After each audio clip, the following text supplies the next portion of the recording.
Welcome to the ISB show. Sahil here with Ishana, finishing up our last quarterfinal and best for last. What an incredible match between France and Germany we had, Ishana. Let's talk about it for all you fans out there who missed it. Man, you missed an incredible match in Basel. Yeah, I mean, it was a marathon to begin with, but you can't watch this game and say that soccer is not exciting or boring. Like, come on. I mean, this was just such a fantastic game and honestly, much more than I was expecting.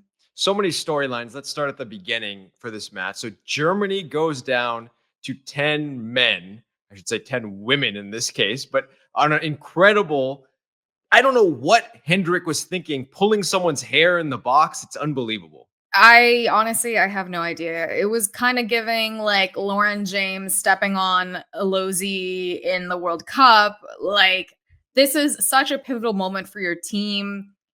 I have no idea what she was doing. And frankly, she got very lucky that the result ended up what it was, because I would be pissed, as a player, as a fellow player. Like, that is just an automatic red. We all know that. And obviously, France gets a penalty because of that, up 1-0. And then you're thinking there's no chance for Germany back in this match. Everyone was watching it was saying there's no chance. And then an incredible corner kick. And Nuskin, what a goal, header, golazo. Yeah, I mean, it was great. It was just the perfect header, very unexpected, in my opinion. Like, to score off that angle, awesome. Okay, before we get to the penalties, let's just talk about the duration of the match, Shana. Like, we thought France was going to get through, right, in this match. But then Germany, what an effort to play almost an entire match plus all of extra time without 11 players, with only 10. Yeah, I have to say, I was very surprised. I thought they held them off very well defensively, but also, I got to say, this was not a great France performance. I mean, they were missing a lot of passes, they weren't connecting the ball. And at that point, I mean, that is a free gift, especially in a quarterfinal. When you get that gift, you have to take it. And I am just so impressed, first of all, with the German endurance. I mean, we did not see a sub for the entirety of this time. The first half going pretty deep into the second half of playing with 10 women. I mean, it was just pretty incredible. It was incredible. And let's talk about the performance. One of the unsung heroes, I think, was Julia Brandt, right, in this match, because the amount of work she did in this match, she won't get enough credit in this particular match because her name's not on the score sheet and that kind of stuff, but she played an incredible match as an outlet for Germany. Yeah, I agree. I think just drawing all those also French defenders towards her, she is a huge star and she was very additive on the pitch, as she always is. Okay, let's talk about Nuskin, because what an incredible opportunity to put the team ahead with a penalty, and she misses, and credit to France's goalie, but what a miss in that moment to make that mistake. Yeah, it's funny watching it. I kind of knew that she would miss it for some reason, but even after that happened, I was just like, you know what? I'm not ready to count them out yet. Yeah, and of course the Berger heroics and penalties.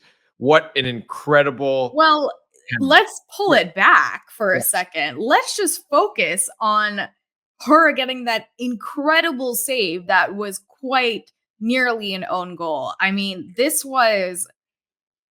I was positive that was going to go in, and she just pulls backwards, just gets a piece of it, and it was just I mean, like, she got a piece of that first penalty as well. She is just, if we're talking about superstars of this match, I mean, it was single-handedly her. Not only that save, she had a series of amazing saves. She's so calm under pressure. I love her attitude, her grit, the way she just kind of cool, calm, and collected, silent celebration, PKs, goes down to her knees to win. I mean, this is exactly what you want. Yeah. And one thing I also want to point out is I really appreciated the German side really getting the fans going and Yeah. building that up. And I really feel like I want to see more of this in women's soccer, generating this excitement, this intimidation, raising the stakes. Yeah. So let's talk about the penalties now. There was two storylines I want to talk about, which were incredible. First of all, overall, incredible penalties. We saw what happened with England and Sweden a few days ago. This was night and day. Incredible penalties by the French players, incredible penalties by the German players. People were hitting it top corner. Beautiful stuff. There was two things. There was the redemption arc of Nuskin, right? Mhm. And then, of course, Berger's heroics. Yeah, it was, and I think honestly, everyone's penalties were pretty quality, and on the German side especially. France, yes, to a degree, however, they kept putting it sort of in the same direction. But yeah, at that end, when you need the save, it was awesome, and it kept going on and on. I do feel a little bad for France because they kind of had a similar situation in the World Cup with Australia, and Yeah. they definitely fought really hard. But again, when you let it get to that position Yeah. and you're up against a goalie like Berger, Gotham City Berger, that's what's gonna happen. Yeah. And You she can't scores the let it get penalty. into that situation. Oh yeah. Total Alyssa Nair-esque Yeah. calmness. Nailed it. Scoring the penalty. Okay, yeah, let's talk about France for a second before we move on to Germany. I think the reason that people may not feel as bad for France, they've lost another penalty shootout, but in this match, you had 11 players versus 10 for a majority of the match. You cannot let it get anywhere close to penalties. This game should have been done and finished a long time ago. Yes, and it's like I said, it is very hard to beat. So both these teams were pretty well matched, right? Yeah. However, even a far worse team, when you're playing against your competitor who is a man down, usually can make up that difference. Like, it is you have the best teams in the world. They lose a man down, they will lose. You know Yeah. what I mean? In the sense of it, I don't understand how France was just not able to do that. And we saw some good chances, but I feel like that was only happening towards the end, where they Yeah. hit the They didn't. woodwork. And Yeah. They hit the woodwork, but it wasn't dominant like you expect a team 11 on 10 to have that urgency.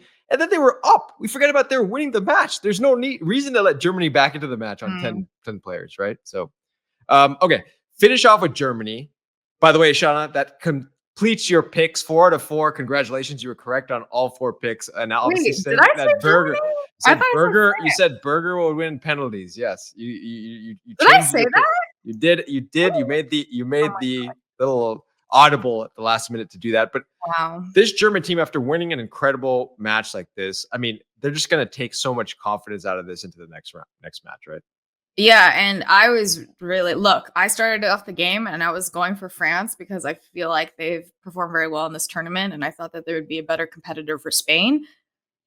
About, I would say, nearing the 60th minute, I was like, nope, I'm switching allegiance. I'm going for Germany all the way. I really wanted them to win. I feel like they deserved it after just putting in such a performance to hold their own out there with 10 people. And so I think, based on this performance, I think they are moving forward as the more confident and more better competitor for Spain. Yeah, and I think it's going to be an exciting match between Germany and Spain coming off this victory. And we have England and, of course, Italy in the other semifinal. What an incredible tournament and what an incredible match, Sean. Final thoughts before we finish up over here. I mean, I guess my final thought would just be that I thought it was so interesting that Italy was watching the game yesterday, because that is to kind of strategize. So they're like, you know what, we're gonna beat England tomorrow. We gotta strategize for the final. So yeah, I would love to see an upset tomorrow. And I feel like this was an upset just in terms of, playing with that disadvantage. And there was even a moment they were playing with 9 people when one of the German players got injured. I mean, it was Yeah, just it it was. was a really exciting game. This is what we want from the sport, from this tournament. So hopefully more excitement to come. Yes. So everyone out there, congratulations to Germany. France unfortunately didn't get it done today, but keep watching women's football. If you've been enjoying this video, subscribe to the channel and keep watching the beautiful game. See you all soon.